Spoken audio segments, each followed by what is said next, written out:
New pitching coach Mike Maddux has a proven track record to get results from his pitching staff, even if he only has 1 year to do it.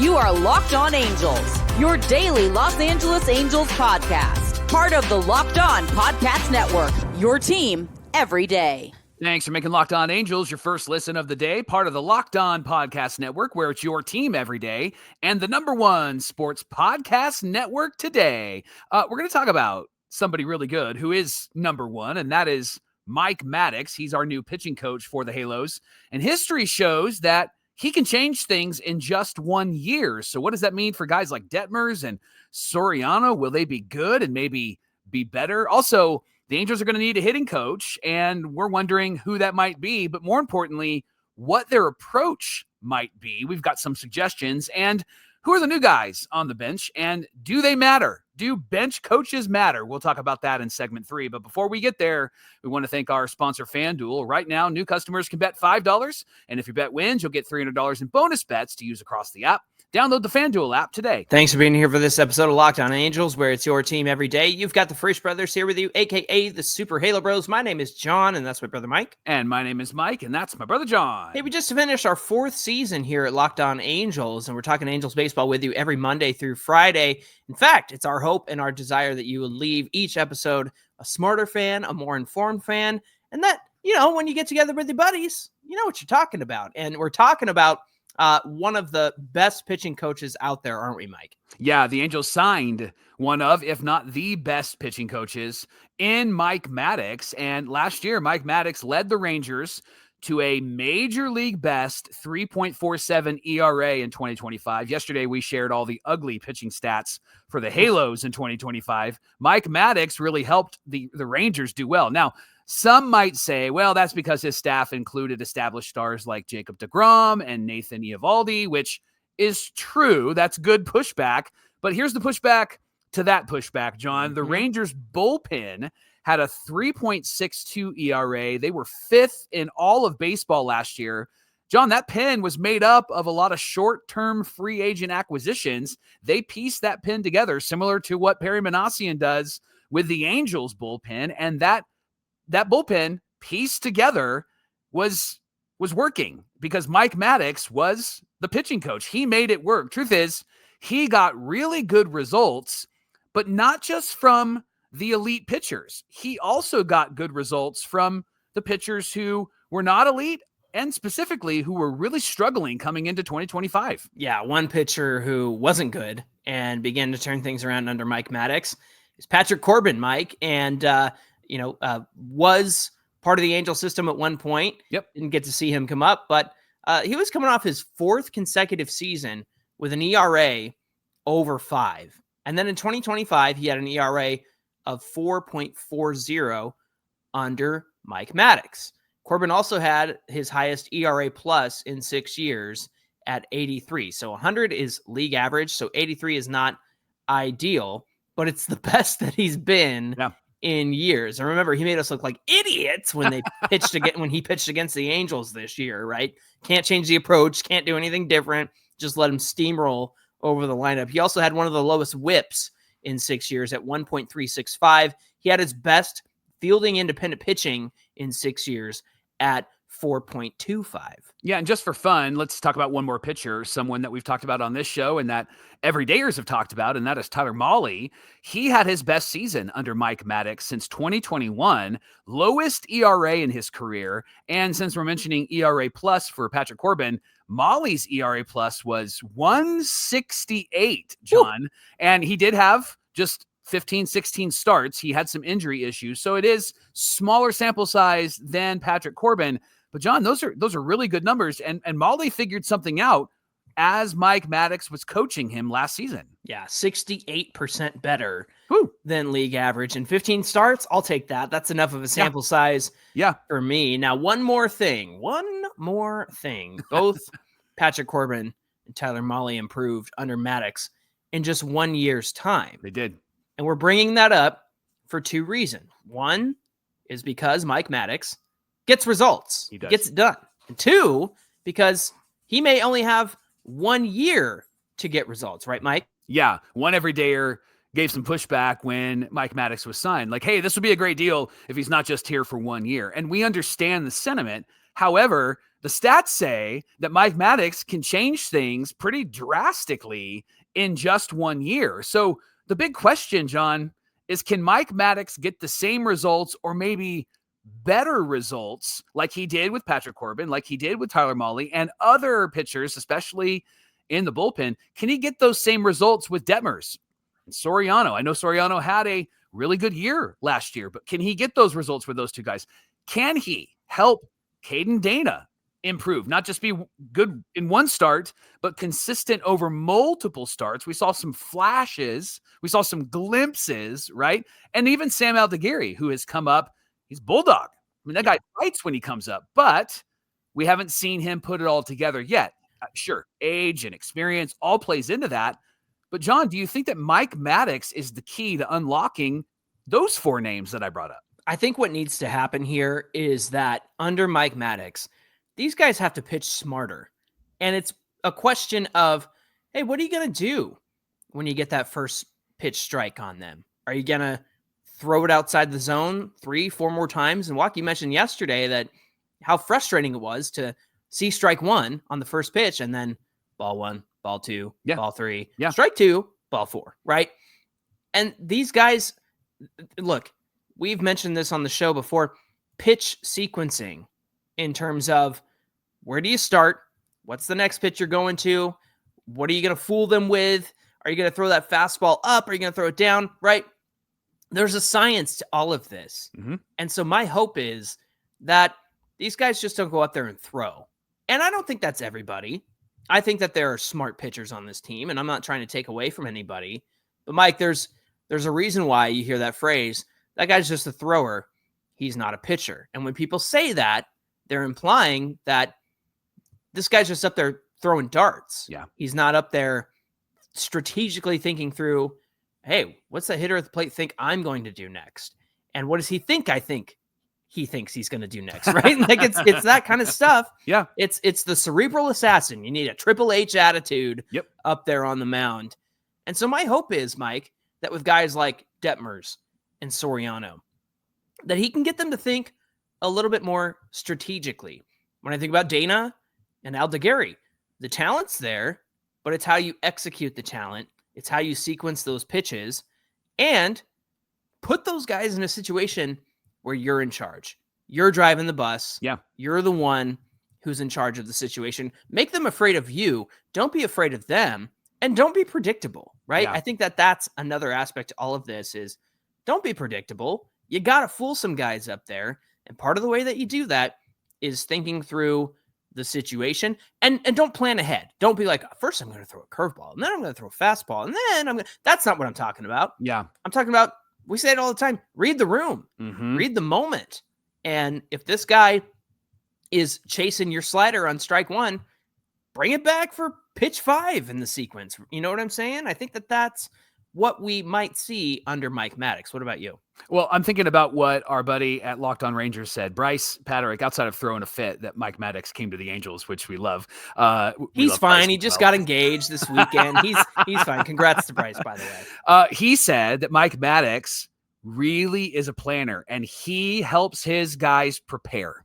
And I was watching MLB Network this week and there was a conversation. John Morosi was on there and then there were some players on there, former players. And they said something that caught my attention. And I think that this pitching staff is going to be good because Mike Maddux is there and he's going to help them. Who we haven't thought about Mike Maddux helping is the catcher.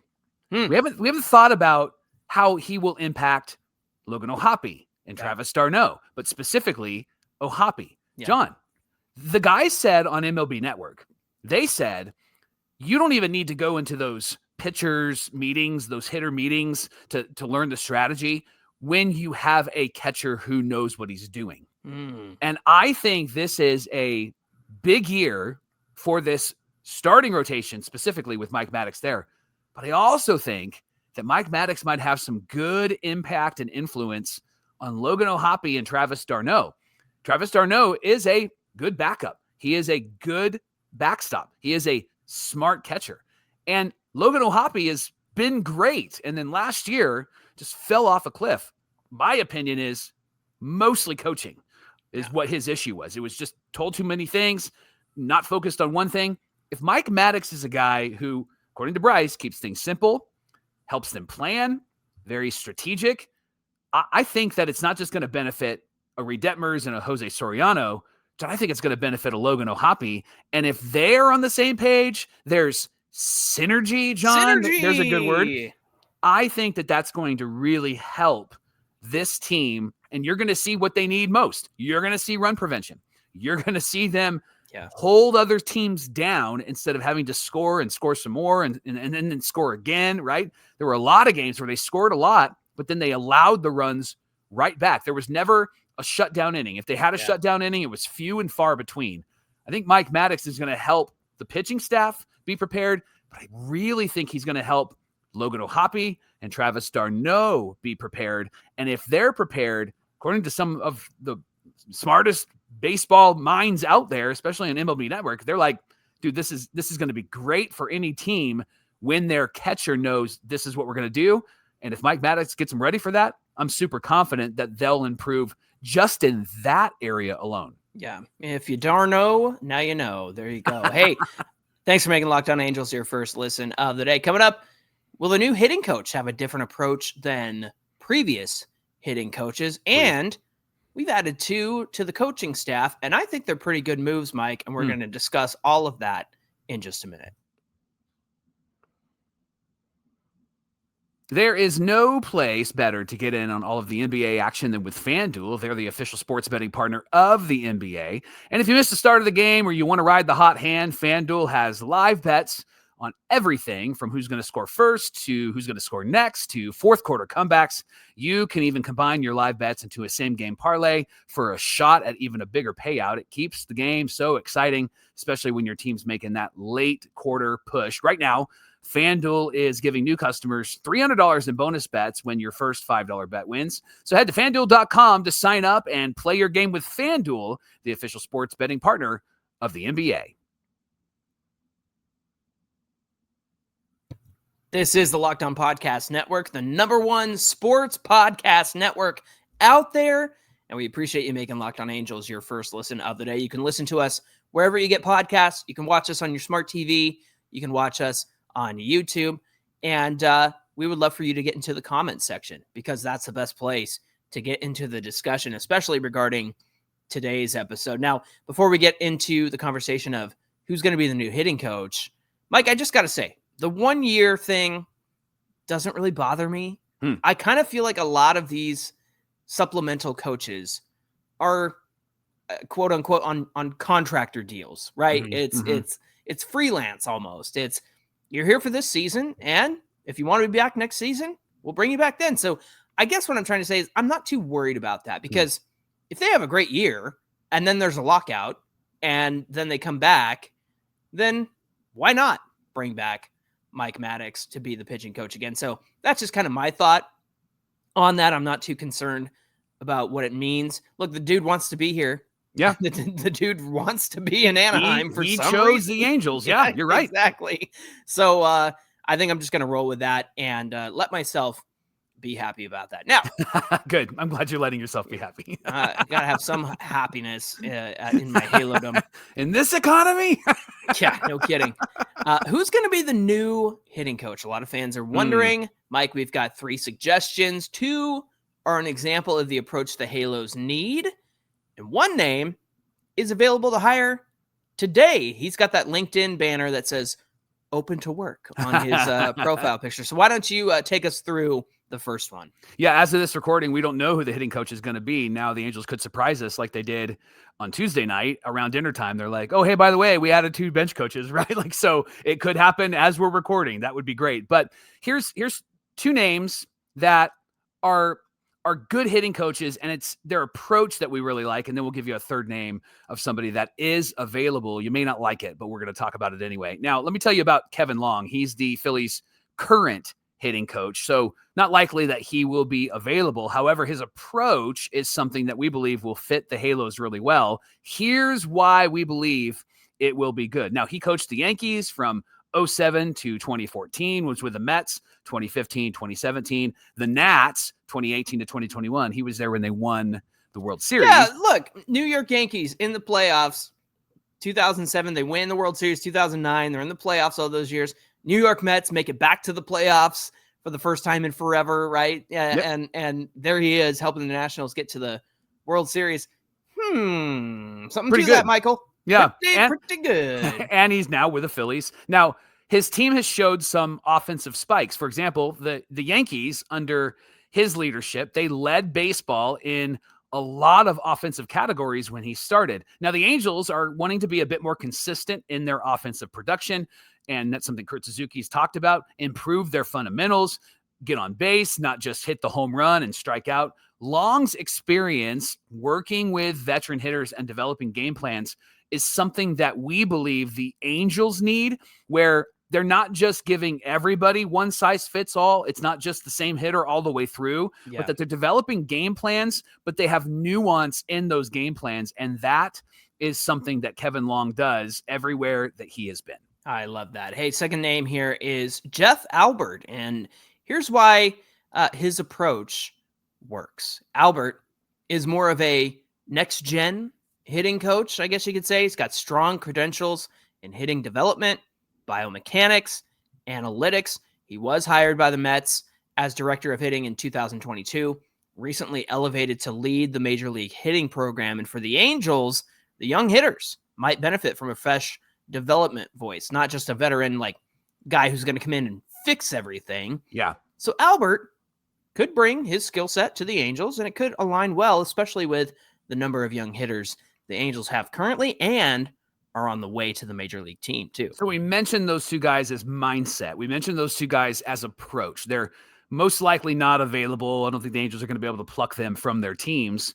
But here's a guy who is available. His name is Hensley Meulens. Now, here's why you may not like this. He was the recent hitting coach for the Colorado Rockies. Yeah, It's the Rockies. And he was let go for a variety of reasons. The list is long. They struggled offensively, but also he really didn't have much to play with in Colorado. Sure. Now, he brings a global perspective. He is from around the world. He's coached around the world, has a wealth of experience. Johnny, he was the hitting coach for the Giants when they won their 3 World Series championships. And given the Angels' emphasis on roster versatility, and they have a lot of international talent that will be coming up, they have players that don't really go in the minor leagues. They land on the major league roster. Neto, Shawnuel, we know the story. Someone like Hensley Meulens and his background could be really helpful in bringing fresh communication, fresh culture, and a new perspective to the Angels. And it's a even year, 2026. And we all know the Giants had that even year voodoo going on. Yeah, they did. When they won the World Series. Okay, the one big caveat to all of this, and this is something that we've discussed previously on the show, is how Perry Minasian has approached hitting in his 5 seasons. All the hitting coaches under Perry Minasian, Johnny Washington, Marcus Timms, Jeremy Reid, had the exact same style. Even Jeremy Reid changed from before Perry got here to after Perry got here.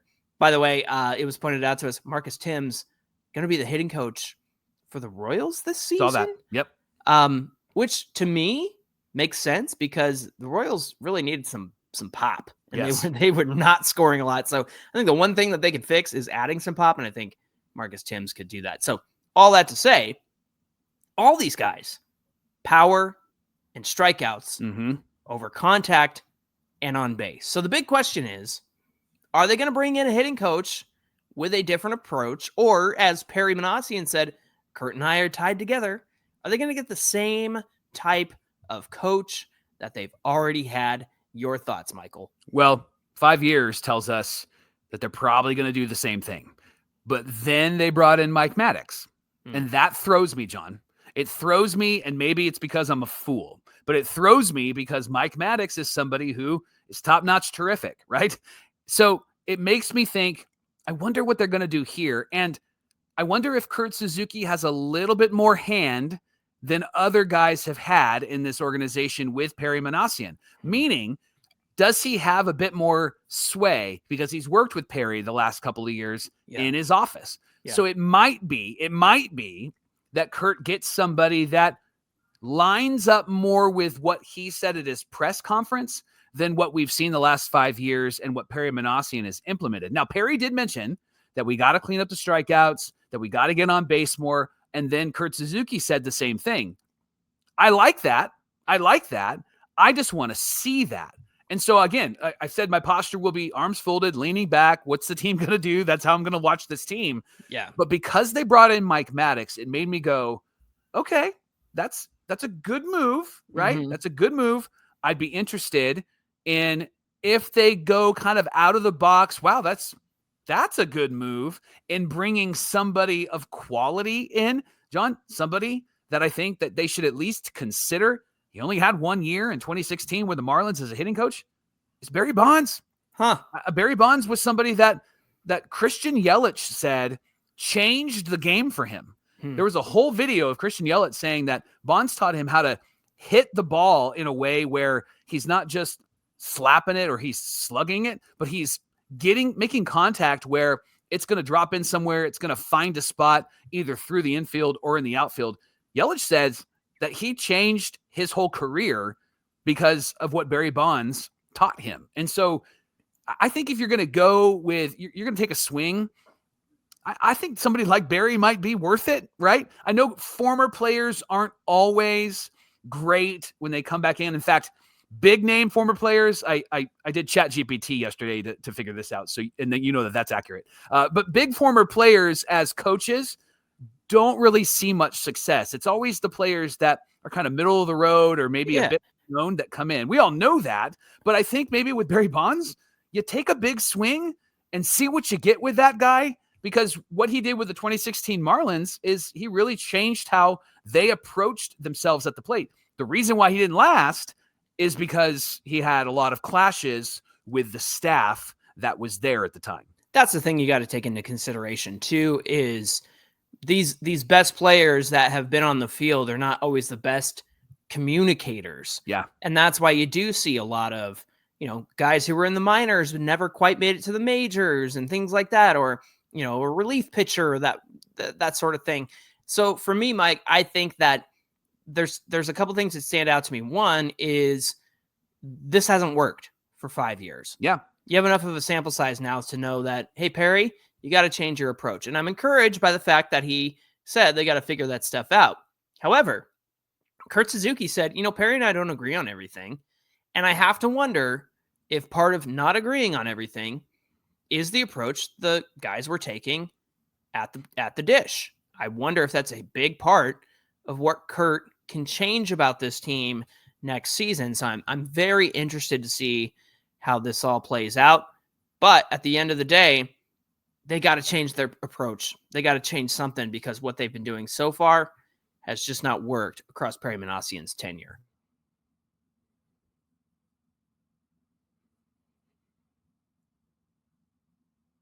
We got word Tuesday night that the Halos added some coaches to the bench.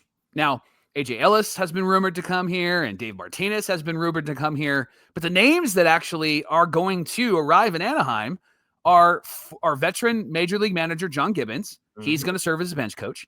And then former Major League outfielder Adam Eaton will be the first base coach and outfield instructor. Now, just some backstory on Gibbons and Eaton.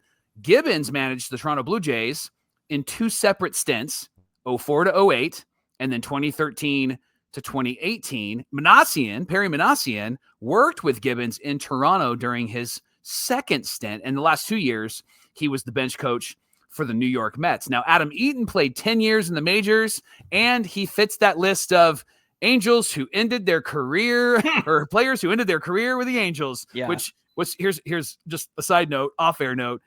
Johnny says to me after, I think 2 episodes ago, he was like, we need to do a segment on the players that retired as Angels because or never came back to the majors after they played with them. Yeah, they all come here and they literally their career dies. Now, Adam Eaton played for the Nats with Kurt Suzuki in 2019 and 2020. Obviously, they won in 2019 the World Series. Eaton played and spent most of the past few years as the director of player development for the Michigan State baseball team. John, you mentioned when you posted about this on our social media platforms and did the YouTube short, you mentioned John Gibbons is a really good manager who managed really good Toronto Blue Jay teams that you, quote, hated because they just crushed the Angels when we played them. Well, they were crushing everybody across like 2015 and 2016. And I mentioned this in our social post about this, but those two teams went to the ALCS, Mike. I know they didn't get to the World Series, but I mean, come on, like getting to the ALCS, we could dream of that and not come close as Angel fans. But the fact is, you had a lot of sluggers on that team. You had Jose Bautista, you had Josh Donaldson, you had Edwin Encarnacion. Remember, you could easily see those guys putting up a ton of power, but striking out all the time. They didn't do that. In fact, they had one of the best strikeout rates in the league across those seasons, and they had the most home runs in 2015, and they had one of the best walk rates that season too. So that tells me that and obviously it comes down to the coaching staff and everything. Obviously, that's what we've been talking about here. But John Gibbons being the manager of those teams, and he's only ever been with the Blue Jays. You mentioned he had those 2 stints. Mike, we have a bench coach who can take over for Kurt Suzuki when Kurt can't manage, or maybe he gets tossed. You know what? Is Kirk going to get tossed this season? I did see on X earlier this week, somebody posted about how fiery he is. And I think it was Jared Timms that responded with, or no, maybe it was Taylor Blake Ward that responded with, yeah, that's the only time he ever got thrown out of a game. And it was like 2019 when it was like a low strike 3 call. And he was like, that was not a strike 3 call. So Okay. So that'll be interesting. But look, having Gibbons in his experience, I like it. I also like the fact that Gibbons has been with Carlos Mendoza with the Mets the last 2 years. Remember, Mendoza came over from the Yankees as a first-time manager to manage the Mets for the last 2 years, and to have Gibbons as kind of his backup, a mentor, so to speak. I think this really makes a lot of sense here. What about you? Yeah, Ken Rosenthal said on Foul Territory that he thinks that some teams are overlooking experience because they're trying to get cute, I think was his quote, and hire some guys that need or think they need a new opportunity or a first opportunity, fresh opportunity. And I think what happens in this case, John, I can only speak for Kurt Suzuki and the Angels and what I'm seeing in front of me. I think this move, bringing in John Gibbons, is smart because you have Kurt Suzuki who will bring a fresh perspective and will bring some new ideas, but you also have a John Gibbons who has managed the team. Think like first-time CEO, not really knowing what the day-to-day might look like, even though they've been around the team. It's different sitting in the chair than it is watching someone sit in the chair. Yeah. So John Gibbons is probably going to be the guy that's like, hey, Kurt, they probably need to go out and hit now. And hey, we need to make sure that this is happening, and we need to make sure that that's taking place. And we probably have to have them connect with Mike Maddux. I think he's going to be that guy that will be in Kurt's ear to really help him navigate, especially the first maybe couple months of the season, and then Kurt will get into his rhythm. But I think that there's some wisdom in bringing in some evaluated experience with John Gibbons to help somebody who doesn't have managerial experience, but perhaps could be a really good leader for this club. Well, to Ken Rosenthal's point, well, I should say some pushback is clubs. The Astros hired Dusty Baker to help them through the cheating scandal, right? And what does he do? He takes them to the World Series again. The Angels bringing in Ron Washington, right? Bruce Bochy comes to Texas, helps them get to the World Series. So this idea that teams are getting cute, it's like, well, we just had a series of seasons with a lot of these experienced managers coming back. Look, I think it was Joe Madden talking to San Francisco radio about, is it Tony Vitello getting hired with the Giants? Yes. Is that how you say it? Okay. Yep. And, he's coming from Tennessee. He's coming, no major league experience, but he's got managerial experience in college. And Joe Madden was kind of throwing a fit about it. And it's like, well, bro, you haven't been hired since 2022. So that's why he's throwing a fit. He's throwing a fit because he's not getting hired and other teams are not hiring him and his buddies. Right. And just going back to the well, they're trying to get new new blood, new perspective, which I appreciate. And Buster Posey seems to be the type of guy that wants to do that. And he brought Bochy back to be a special advisor to the Giants. But I'm excited to have Gibbons back. I think it makes a lot of sense. I'll speak on Adam Eaton. Mike, for me, Eaton was one of those guys that was always like, man, I wish he was on our team. Yeah. And then, of course, he ends his career in 2021 with us, but it was too little too late. But I loved watching that guy. All those years with the White Sox, he had one of the best defensive seasons in right field in his career. It was like 28 defensive runs saved and 18 outs above average one year. Wow. And then there's some like middling years. But the fact is, it seems like he could be a guy who coaches well. Mm-hmm. It will be interesting to see how he handles first base duties with guys on base and whatnot. But, you see a lot of young guys over there at first base these days. You say Hank Conger over there at first base. Yeah. Who's he with? Is it the Twins? I think he's with the Twins over at first base, or so it's one of those AL Central teams. So, but all that to say, I'm really excited to see what he can bring for the outfield defense as well, because I think Adam Eaton had a great career. And I even looked at, I know this might not play a factor with the Angels, but I looked at his contact rates, Mike, as a hitter, all above average across his career. So I'm like, okay, maybe he can bring some of that wisdom to the Angels next year as well. Thanks for making Locked On Angels your first listen of the day. Be sure to like and subscribe while you're here. It's the best way to stay updated on all things Angels throughout the offseason. Hey, be sure you give us a follow on Twitter at Locked On Angels, at Super Halo Rose on Twitter, TikTok, Instagram, wherever you like to social your medias. Mike, it's our favorite day of the week because tomorrow is what? Fan Mail Friday. We've talked all week. It's your turn to talk. So send us your questions, send us your comments, send us your voicemails. We'd love to hear from you. What do you think about Barry Bonds as the hitting coach? Maybe I don't want to know. Maybe they're going to be as mad at me about the Trent Grisham suggestion as Barry Bonds. Maybe I don't want to know. But anyway, we would love to hear from you for Fan Mail Friday, and that's tomorrow on Locked On Angels. It's about time people got mad at you instead of mad at me for some of the. How could anyone not like me? How could anyone not like him? All right, friends, we hope you'll come back and join us for Fan Mail Friday. Until then, my name is John, and that's my brother Mike. And my name is Mike, and that's my brother John. All right, for all the sickos who love this team and love the Halos with all their hearts, and our everydayers who like to watch and listen, we'll see you back here on Friday. Jerry, don't say that. How could anyone not like you? Maybe some people don't like him. Jerry, don't say that.